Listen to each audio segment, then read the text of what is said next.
আমরা Gen Z generation ভাই, সহজে মচকাইও না, ভাঙিও না, লড়াই করতে পারি, আল্লাহ ভরসা।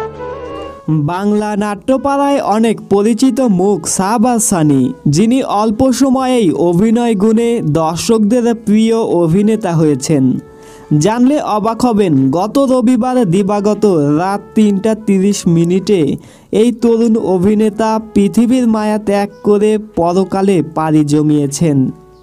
ইন্না লিল্লাহি ও ইন্না ইলাইহি রাজিউন। ২০১৮ সালে আব্দুল্লাহ নাটকে প্রথমবার কেন্দ্রীয় চরিত্রে অভিনয় করার মাধ্যমে তিনি দর্শকদের নজরে আসেন।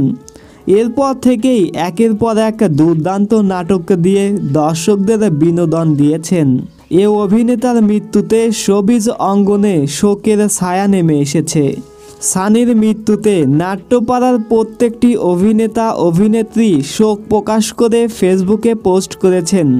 কেয়া পায়েল লিখেছেন, অভিনেতা শাহবাজ সানি আর আমাদের মাঝে নেই, ইন্না লিল্লাহি ও ইন্না ইলাইহি রাজিউন। সবাই সানির জন্য দোয়া করবেন। প্রিয় দর্শক, তার নিকট আত্মীয়দের কাছ থেকে জানা গেছে তিনি বুকের ব্যথায় প্রচণ্ড কাতরাচ্ছিলেন।